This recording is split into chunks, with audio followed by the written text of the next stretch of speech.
कहानी की शुरुआत में हम एज कंपनी की लैब में मौजूद दो साइंटिस्ट को देखते हैं, टकर और मार्कले। ये दोनों टमाटर का इस्तेमाल करके एक सिरम बनाने के लिए एक्सपेरिमेंट कर रहे थे। इस सिरम की खास बात ये होगी कि जो भी सिरम का इस्तेमाल करेगा उसे कभी भी कोई भी किसी तरह का नुकसान नहीं पहुंचा पाएगा। एक्सपेरिमेंट पूरा होने के बाद जब सिरम तैयार हुआ तो दोनों ने इसे इस्तेमाल करने का फैसला किया और टमाटर को दीवार पर फेंका, लेकिन टमाटर पूरी तरह कुचला गया। दोनों साइंटिस्ट ये देखकर निराश हो गए। तभी दोनों ने एक दूसरे से वादा किया कि जब तक सिरम नहीं बनेगा तब तक हार नहीं मानेंगे। अगली सुबह एक पिज्जा शॉप में एक जवान लड़का मैट तैयार हो चुके पिज्जा को मशीन से बाहर निकालने लगा, लेकिन तभी पिज्जा जमीन पर गिरकर खराब हो गया। ये देखकर उसकी माँ मिसेस बर्न्स गुस्सा हो गई, क्योंकि मैट एक हफ्ते में 2 पिज्जा खराब कर चुका था और अब उनके पास इतना टाइम भी नहीं है कि समय रहते दूसरा पिज्जा बना दे। इसीलिए मैट की माँ कहने लगी कि इस नुकसान का पैसा मैं तुम्हारी सैलरी से वसूल करूंगी। लेकिन मैट अपनी माँ से कहने लगा कि मुझे पैसों की बहुत जरूरत है, प्लीज ऐसा मत करना। उसकी माँ मान तो गई, लेकिन एक शर्त पर। उन्होंने कहा कि तुझे बाहर खड़े होके पिज्जा मैन की कॉस्ट्यूम पहन के लोगों को अंदर बुलाना होगा, ठीक वैसे ही जैसे उसके पिता लाया करते थे, जो कि अब इस दुनिया में नहीं है। अब मैट को मजबूरन कॉस्ट्यूम पहनकर बाहर जाना पड़ा, जहाँ टॉड नाम का एक लड़का जो कि कॉलेज में काफी मशहूर था, वो अपनी महंगी कार में पिज्जा शॉप के बाहर आया और फिर मैट को जलील करने लगा। उसके साथ उसकी गर्लफ्रेंड सूजन भी थी, जिसे मैट भी मन ही मन में प्यार करता था, लेकिन बेचारा कभी इतनी हिम्मत ही नहीं जुटा पाया कि सूजन को ये बात बता सके। इस बेइज्जती के बाद मैट ने फैसला कर लिया कि मैं यहाँ कभी नहीं आऊंगा, पर उसकी माँ ने उसे बताया कि तुम्हारे पिता अपने परिवार को संभालने के लिए गर्व से ये कॉस्ट्यूम पहनते थे, तुम्हारी अपनी दुकान है, बेइज्जती किस बात की। ये सुनकर मैट को फर्क पड़ना बंद हो गया और उसने पूरा दिन वो कॉस्ट्यूम पहने रखा। इस दौरान एज लैब में दोनों साइंटिस्ट जब वापस आए तो उन्होंने देखा कि कुचला हुआ टमाटर अजीब से तरीके से दोबारा ठीक हो गया था। इस बात पर यकीन न करते हुए प्रोफेसर टक्कर ने फिर से टमाटर को फेंका और उसकी आंखों के सामने टमाटर खुद ब खुद पहले जैसे रूप में आ गया। दिन रात की कड़ी मेहनत के बाद आखिरकार उन्होंने एक ऐसे सिरम को बना लिया था जिसने टमाटर को अमर बना दिया। अब वो जल्द ही इसे इंसानों पर भी टेस्ट करेंगे। इधर मैट ने पिज्जा शॉप पर अपना काम खत्म किया और कॉलेज में अपनी क्लास के लिए निकल पड़ा, लेकिन पिज्जा शॉप पर लगातार काम करने की वजह से बेचारा मैट इतना थक जाता कि प्रोफेसर टक्कर की केमिस्ट्री क्लास में उसे बार बार झपकियां आती रहती। फिर जब क्लास खत्म हुई तो प्रोफेसर टक्कर ने मैट को जगाया और कहा कि अगर तुम्हें आगे जाके कुछ करना है ना तो क्लास में फोकस किया करो, और मैं जानता हूँ तुम्हारे अंदर दिमाग है तो लगाओ उसको। लेकिन मैट को कहीं ना कहीं ये लगता था कि मैं क्या ही कर लूंगा, सारी जिंदगी मम्मी के साथ पिज्जा ही बनाने हैं। फिर प्रोफेसर टक्कर ने मैट से कहा कि लैब में एक पिज्जा लेकर आना, क्योंकि मैं तुम्हें अपनी नई खोज दिखाना चाहता हूँ। मैट तुरंत मान गया और कॉलेज से फ्री होने के बाद वो पिज्जा शॉप में वापस आ गया और पूरे शहर में पिज्जा की डिलीवरीज करने लगा। दूसरी तरफ एज लैब में कंपनी का मालिक मिस्टर क्रिसेल दोनों साइंटिस्ट से बात करते हुए इस एक्सपेरिमेंट के रिजल्ट मांगने लगा। तभी प्रोफेसर टक्कर ने उन्हें एक टमाटर दिखाया और कहा कि इसे पूरी तरह कुचल दो। जब क्रिसेल ने ऐसा किया तो टमाटर पूरी तरह बिखर गया, लेकिन कुछ ही सेकंडों में बिल्कुल पहले जैसा हो गया। फिर साइंटिस्ट ने बताया कि हमने सिरम बनाने में कामयाबी हासिल कर ली है, जो कि किसी भी चीज के आकार को तबाह होने के बाद बिल्कुल पहले जैसा बना देने की ताकत रखता है। अब प्रोफेसर टक्कर का मानना है कि ये सिरम इंसानों पर इस्तेमाल किया जाना चाहिए, और तो और इसकी मदद से बहुत सी बीमारियों का भी इलाज हो पाएगा। लेकिन क्रिसल इस सिरम को आर्मी को बेचना चाहता था, क्योंकि फिर हमारे फौजियों का कोई कुछ बिगाड़ ही नहीं पाएगा। लेकिन साइंटिस्ट इस बात से खुश नहीं हुए, क्योंकि उन्होंने सिरम लोगों की मदद करने के लिए बनाया था, न कि युद्ध में हथियार के तौर पर इस्तेमाल करने के लिए। प्रोफेसर टक्कर ने फैसला कर लिया कि मैं अपने बॉस के प्लान को कभी कामयाब नहीं होने दूंगा। दूसरी तरफ शहर में मैट ने अपना काम तब तक जारी रखा जब तक वो अपनी आखिरी डिलीवरी नहीं कर देता, जो कि प्रोफेसर टक्कर की लैब में होगी। उस बेचारे को अंदाजा भी नहीं था कि मिस्टर चिजल ने अपने प्राइवेट सिक्योरिटी गार्ड जॉन को स्नाइपर्स की एक टीम के साथ साइंटिस्टों से सिरम चुराने के लिए भेजा था। जैसे ही मैट ने प्रोफेसर टक्कर को पिज्जा पकड़ाया, दोनों को कुछ बदमाशों ने घेर लिया, जो कि लगातार सिरम और कभी ना खराब होने वाले टमाटर की मांग करते रहे। लेकिन प्रोफेसर टक्कर ने साफ साफ मना कर कर दिया। पर दूसरे साइंटिस्ट मार्कले ने सब कुछ बदमाशों को थमा दिया और खुलासा किया कि वो भी मिस्टर चिजल के साथ मिला हुआ है। फिर मार्कले और सभी गुंडे वहाँ से चले गए, लेकिन रास्ते में उसने टमाटर को जमीन पर गिरा दिया और फिर सभी टमाटर के ठीक होने का इंतजार करने लगे। लेकिन जब टमाटर ठीक नहीं हुआ तो मार्कले समझ गया कि टकर ने बिना किसी को बताए टमाटर बदल दिए होंगे।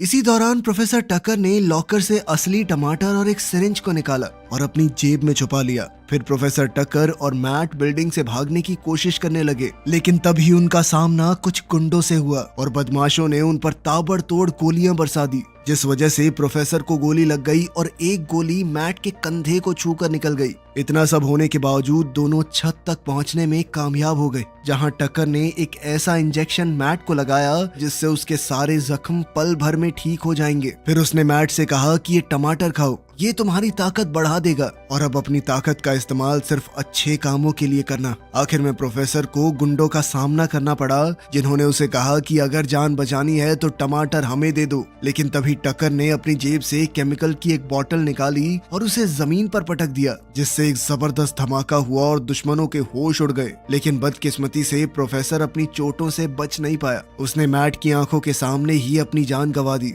गुस्से में आकर मैट ने टमाटर खाने का फैसला कर लिया। जॉन ने उसे रोकने की कोशिश की, लेकिन इसी दौरान मैट बिल्डिंग की छत से नीचे गिर गया। लेकिन गिरने के बावजूद मैट ऐसे उठ खड़ा हुआ जैसे कुछ हुआ ही ना हो और अपनी गाड़ी में बैठकर वहां से चला गया। गाड़ी चलाते हुए मैट खुद को बीमार महसूस करने लगा, साथ ही वो होश भी खो रहा था। उसने अपनी गाड़ी को फुटपाथ के बीच में रोक दिया। किस्मत से मैट ने बिल्कुल सूजन के घर के पास ही गाड़ी पार्क की थी। सूजन ने उसकी हालत देखकर उसे अंदर बुला लिया। फिर जब वो पानी लेने गई तो टॉड आ गया और पूछने लगा कि ये यहाँ पर क्या कर रहा है, इसे तो हमने पार्टी में नहीं बुलाया था। मैट ने उन्हें समझाने की कोशिश की, लेकिन टॉड उसे जबरदस्ती बाहर निकालने लगा। यहाँ तक कि उसने मैट को मुक्का भी मारा, लेकिन मुक्का मार के वो अपने ही हाथ की ऐसी तैसी करवा बैठा। फिर टॉड के दोस्त उसकी मदद के लिए आए, लेकिन मैट ने आसानी से उन्हें भी हरा दिया। एक को तो मैट ने पिंग पोंग टेबल पे ही फेंक दिया। इसके बाद मैट वहाँ से निकलकर अपने घर लौट आया, लेकिन टमाटर ने अपना असर नहीं छोड़ा। वो सोफे पर ही बेहोश हो गया। अगले दिन मैट अपनी माँ के साथ नाश्ता करने लगा तो उसने सोचा कि क्या मैंने कल जो टमाटर खाया था उसने मुझे सच में ताकत दी है। सबसे पहले उसने जलती हुई आग को अपने हाथ से छुआ और उसे रत्ती भर भी दर्द महसूस नहीं हुआ। फिर मैट ने सिर्फ अपने हाथों का इस्तेमाल करके गाड़ी को हिलाने की कोशिश की। उसने बड़ी ही आसानी से गाड़ी को उठा लिया और ये साबित हो गया कि प्रोफेसर टकर सच कह रहे थे। इसके बाद मैट पिज्जा शॉप चला गया, जहां उसने टीवी पर अपने प्रोफेसर की मौत की खबर देखी। हालात को और बुरा बनाते हुए जॉन और उसके आदमी पिज्जा शॉप तक आ गए और उसकी माँ से पूछने लगे कि तुम्हारा बेटा कहाँ पे है। ये देखकर कि उनमें से कोई भी पुलिस वाला तो नहीं लग रहा, मिसेस बर्न्स ने उन सबको चले जाने को कहा, क्योंकि बिना वारंट के कोई यहाँ घुसेगा नहीं, ठीक है। फिर जॉन जबरदस्ती अपने आदमी को अंदर भेजने लगा, लेकिन तभी मिसेस बर्न्स ने अचानक अपने बेसबॉल बैट से उस आदमी पर हमला कर दिया। तभी जॉन के आदमियों ने अपनी बंदूक उसके ऊपर तान दी और कहा कि चुपचाप ये बता दो तुम्हारा बेटा कहाँ पे है। किचन के अंदर से मैट ने ये सब कुछ देख लिया और अपनी माँ को बचाने के लिए वो अपने पिता की वो कॉस्ट्यूम लेने चला गया। कुछ ही देर में जॉन और उसके आदमियों ने मिसेस बर्न्स के साथ धक्का मुक्की करते हुए किचन का सामान गिराना शुरू कर दिया। पर तभी अचानक जॉन का एक साथी हवा में उड़ता हुआ नजर आया। जैसे ही सबने पीछे मुड़कर देखा तो उसके सामने कॉस्ट्यूम पहने हुए मैट था। मैट ने कहा कि मैं एक सुपर हीरो हूँ, मेरा नाम है पावर मैन। ये सुनते ही जॉन और उसके आदमी मैट पर हंसने लगे, ये कहते हुए कि तू सिर्फ पिज्जा मैन है और जैसा तेरा शरीर है तुझे तो बिना लड़े ही हार मान लेनी चाहिए। लेकिन मैट ने अपनी नई ताकत का इस्तेमाल करके उन सब पर हमला बोल दिया और जब एक बंदूकबाज ने उस पर गोली चलाई तो गोली उसके सूट को जरा सा भी नुकसान नहीं पहुंचा पाई। गुंडों को हराने के बाद मैट ने जॉन को पकड़ लिया, जो ये कह रहा था कि तुम मेरे साथ लैब चलो। लेकिन मैट के दिमाग से अभी भी प्रोफेसर की मौत का गुस्सा गया नहीं था, इसलिए उसने जॉन को पीछे की तरफ धक्का दे दिया। लेकिन इस सब में जॉन का पैर अवन की तरफ फिसल गया, जिससे उसका आधा चेहरा बुरी तरह जल गया। घबराहट में उसने अपने आदमियों को जल्दी से बुलाया और अपने जले हुए चेहरे का इलाज करवाने के लिए डॉक्टर के पास भागा। लड़ाई खत्म होने के बाद मैट अपनी माँ को सीधा हॉस्पिटल ले गया और कुछ मिनट बाद मिसेस बर्न्स होश में आ गई और अपने बेटे से पूछा कि हुआ क्या। फिर मैट ने माँ को पूरी कहानी सुनाई। ये सुनकर मिसेस बर्न्स ने फैसला किया कि सब कुछ सुलझने तक दुकान को बंद रखना ही बेहतर होगा और साथ ही उन्होंने मैट को बताया कि जब मैं बेहोश थी तो तुम्हारे पापा का एक सपना आया मुझे। मैंने उन्हें डिलीवरी मैन की कॉस्ट्यूम में देखा, वो अपनी शक्तियों का इस्तेमाल करके हमें बचा रहे थे। ये सुनकर मैट ने फैसला कर लिया कि वो पिज्जा मैन की कॉस्ट्यूम में ही लड़ेगा और वादा करने लगा कि अपनी शक्तियों का इस्तेमाल लोगों को बचाने के लिए करेगा, ना कि किसी गलत काम में। पास ही एक और हॉस्पिटल के कमरे में जॉन का चेहरा पट्टियों से बंधा हुआ था। डॉक्टर ने उसकी जांच की और कहा कि हमें तुम्हारे शरीर के किसी हिस्से से मांस निकाल कर तुम्हारे चेहरे पर लगाना होगा ताकि चेहरा ठीक हो सके। फिर जॉन ने आईने में खुद को देखा और उस पिज्जा बॉय के बर्बाद किए हुए चेहरे को देखकर गुस्से से भर गया। उसने कसम खाई कि मैं इस सुपर हीरो से बदला जरूर लूंगा, इसके लिए चाहे मुझे कुछ भी करना पड़े। जो कुछ भी हो रहा था उससे अनजान मैट पिज्जा शॉप बंद करने चला गया क्योंकि माँ अभी भी हॉस्पिटल में ही है। तभी डिटेक्टिव मोजर वहां आया और मैट से कहने लगा कि पुलिस स्टेशन चलो। वहां पहुंचने के बाद मैट डिटेक्टिव को उस वक्त की सीसीटीवी फुटेज दिखाने लगा जब मिसेस बर्न्स पर गुंडों ने हमला किया था। मोजर ने उसे मास्क पहने हुए उस आदमी को भी दिखाया जिसने गुंडों को धूल चटाई थी। मोजर को शक था कि मैट ही पिज्जा मैन है, लेकिन मैट ने कहा कि नहीं, मैं अकेला कैसे लड़ूंगा इतने गुंडों से। मेरी बॉडी देख के आपको लग रहा है कि मैं अपनी माँ को उठा के हॉस्पिटल ले जा सकता हूँ। डिटेक्टिव मोजर ने भी मैट को देख के मान लिया कि हाँ, लग तो नहीं रहा, लेकिन उसने ये भी कहा कि मैं जांच जारी रखूंगा ताकि पता चल सके कि आखिर वो पिज्जा मैन है कौन। पुलिस स्टेशन से निकलने के बाद मैट प्रोफेसर टकर के फ्यूनरल पर गया। वहाँ वो सुजन से दोबारा मिला और पार्टी में हुई घटना के लिए माफी मांगने लगा जहाँ उसने टॉड और उसके दोस्तों की छताई की थी। लेकिन सुजन ने कहा कि तुम्हें माफी मांगने की क्या जरूरत है, उन्होंने पहले तुम्हारे ऊपर हमला किया था, तुमने तो खुद को बचाया है। और टॉड की हरकतें बहुत बेकार थी, मैंने उससे ब्रेकअप भी कर लिया। ये सुनते ही मैट के पेट में तो तितलियां उड़ने लगी। दोनों कुछ देर इसी तरह बातें करते रहे। दूसरी तरफ मिस्टर चिजल प्रोफेसर मार्कले के साथ सीरम को वापस पाने के तरीकों के ऊपर चर्चा करने लगा। लेकिन मीटिंग के बीच में जॉन अपने जले हुए चेहरे के साथ आ गया और उसने कहा कि वो पिज्जा मैन की शक्तियां अपने लिए चुरा लेगा। इसके अलावा उसने कहा कि अब से मैं इस कंपनी का नया हेड हूँ। मैं थक चुका हूँ ये चिजल की बातें मानते मानते। ये सुनकर बॉस कहने लगा कि तुम पागल हो गए हो क्या, लेकिन तभी जॉन ने अपनी बंदूक निकालकर चिजल को गोली मार दी। अपने बॉस को खत्म करने के बाद वो कुर्सी पर बैठ गया और उसने खुद को कंपनी का नया लीडर घोषित कर दिया। साथ ही उसने अपना नया नाम बिग चीज रखा। जॉन ने सबसे पहले प्रोफेसर मार्कले को कहा कि पिज्जा मैन के शरीर से सीरम निकालने का तरीका ढूंढो ताकि वो फॉर्मूले को दोबारा बनाकर खुद पर इस्तेमाल कर सके। साइंटिस्ट ने कहा कि अपनी रिसर्च को दोबारा देखने पर मैंने पिज्जा मैन की कमजोरी खोज ली है। तंबाकू के पत्तों में पाए जाने वाले एक बैक्टीरिया की वजह से ये धुआं टमाटर की बनावट पर असर करता है, जिससे पिज्जा मैन की शक्तियां भी किसी काम की नहीं रहेंगी। बिग चीज ये सुनकर काफी खुश हुआ और उसने अपने आदमियों से कहा कि इस धुएं को हथियार में बदल दो ताकि वो पिज्जा मैन को पकड़ सके। सब कुछ तैयार होने के बाद बिग चीज अपने गुंडों के साथ उस कॉलेज की तरफ निकल पड़ा जहां मैट पढ़ता था। उस वक्त मैट एक प्रोफेसर के साथ केमिस्ट्री क्लास में था। तभी वो खुद को अचानक से बीमार महसूस करने लगा और फिर बाथरूम में चला गया। इसके बाद बिग चीज और उसके आदमी कॉलेज में घुस गए और प्रोफेसर और स्टूडेंट्स को बंदूक दिखाकर धमकाते हुए मैट के बारे में पूछने लगे। सुजन ने जल्दी से एक मैसेज मैट को भेजा और बताया कि कुछ गुंडे तुम्हें ढूंढ रहे हैं। मैट जल्दी से नजदीकी बाथरूम की तरफ गया और पिज्जा मैन की कॉस्ट्यूम को पहन लिया। अब मैट ने सुजन और अपने क्लासमेट्स को गुंडों से बचाने के लिए पूरी तैयारी कर ली। इस दौरान बिग चीज को क्लास में मैट तो नहीं मिला, लेकिन उसकी एक नोटबुक उसके हाथ लग गई जिसमें सुजन के लिए प्यार भरी चिट्ठियां लिखी हुई थी। ये देखकर कि लड़की कमरे में है, बिग चीज ने उसे कैदी बनाने का फैसला कर लिया ताकि मैट को जाल में फंसा सके। फिर सभी गुंडे लड़की को लेकर वहां से जाने लगे, लेकिन तभी पिज्जा मैन ने उनका रास्ता रोक लिया और बिग चीज से कहने लगा कि सुजन को छोड़ दे। तभी बिग चीज ने अपने आदमियों से कहा कि सिगरेट का धुआं छिड़को और जैसा प्रोफेसर मार्कले ने सोचा था वैसा ही हुआ। मैट ने अपनी शक्तियां खो दी। पिज्जा मैन धुआं बर्दाश्त नहीं कर पाया और जमीन पर गिर गया। तब बिग चीज ने हुक्म दिया कि उसके शरीर से सीरम को निकाल लिया जाए और फिर अपने गुंडों से कहा कि इसे जान से मार दो। लेकिन इससे पहले कि वो ऐसा कर पाते, क्लास खत्म हो गई और सभी स्टूडेंट अपनी अपनी क्लासेस से बाहर आ गए। फिर बिग चीज सुजन को लेकर वहां से निकल गया और अपने आदमियों को काम पूरा करने का हुक्म दिया। लेकिन जैसे ही धुआं साफ हुआ, पिज्जा मैन की शक्तियां वापस आ गई और उसने एक ही हमले में सबको ढेर करना शुरू कर दिया। फिर मैट सुजन को बचाने के लिए दौड़ा, लेकिन तब तक बिग चीज उसे अपने अड्डे पर ले जा चुका था। सुजन को कंपनी की लैब में बांधकर छोड़ने के बाद बिग चीज अपने साथियों के साथ एक मीटिंग में चला गया।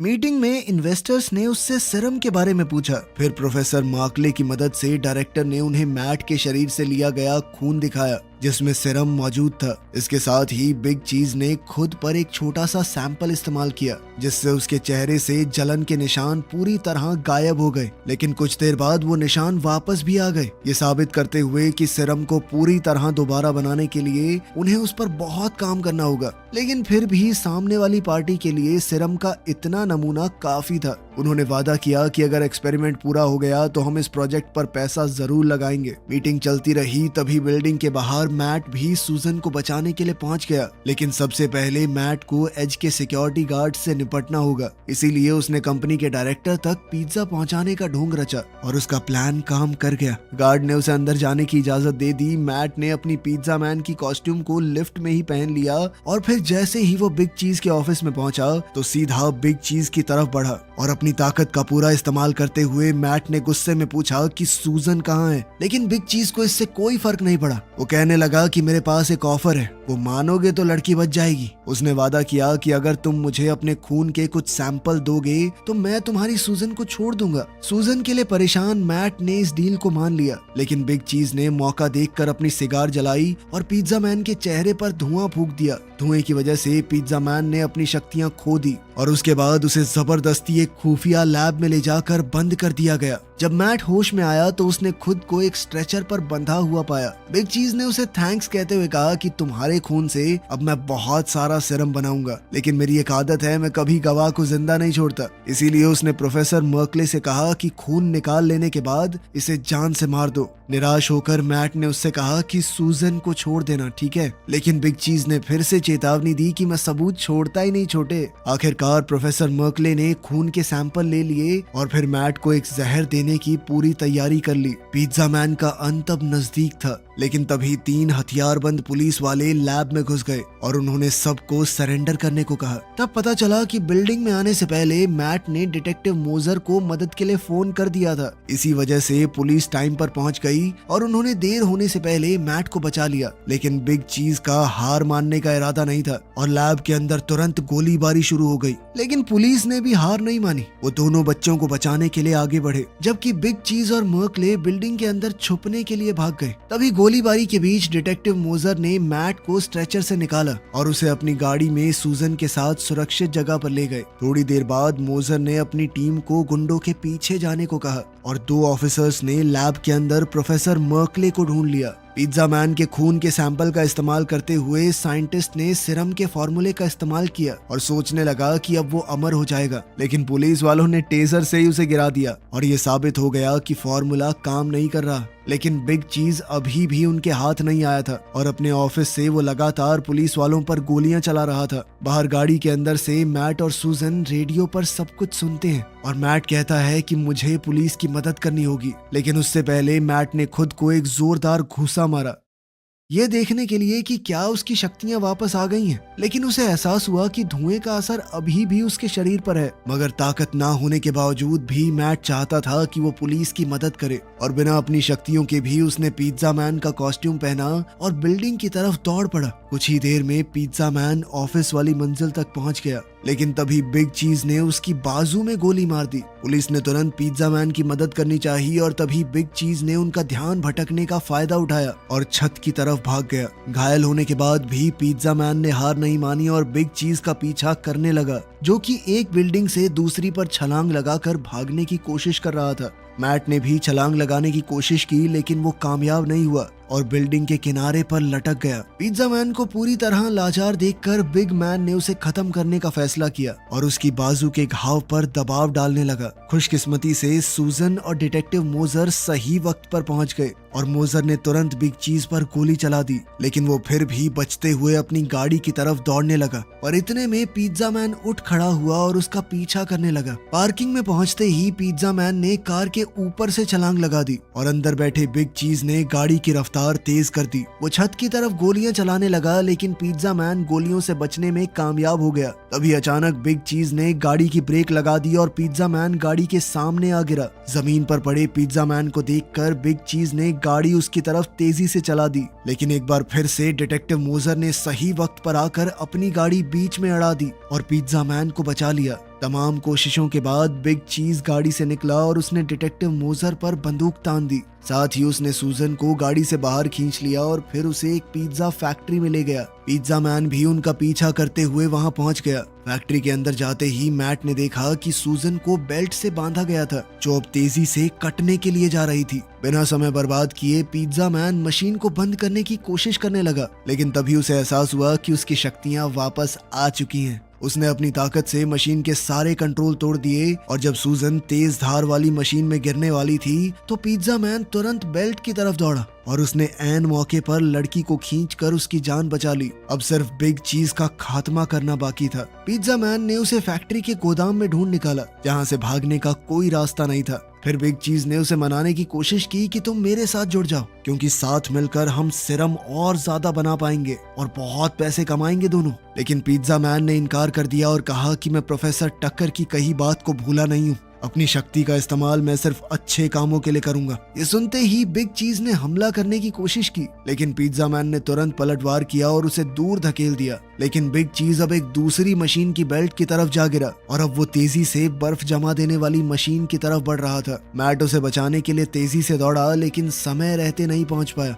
और उसकी आंखों के सामने बिग चीज बर्फ के बड़े टुकड़ों में जम गया। आखिरकार लड़ाई खत्म हुई और डिटेक्टिव मोजर ने सूजन की जान बचाने और क्रिमिनल्स को हराने के लिए पिज्जा मैन को बधाई दी। फिर पिज्जा मैन ने डिटेक्टिव मोजर को अपनी असली पहचान बताई, जिसे देखकर वो हैरान रह गया। फिर मोजर ने मैट को सलाह देते हुए कहा कि अपराध से लड़ना हम पर छोड़ दो। आखिर में मैट सूजन को उसके घर छोड़ने गया और आखिरकार उसने सूजन को अपने दिल की बात बता ही दी, जिसके बाद सूजन ने भी आगे बढ़कर उसे चूम लिया। चलो, अपने हीरो को लड़की मिल गई, हो गई हैप्पी एंडिंग। मिलते हैं अगली वीडियो में।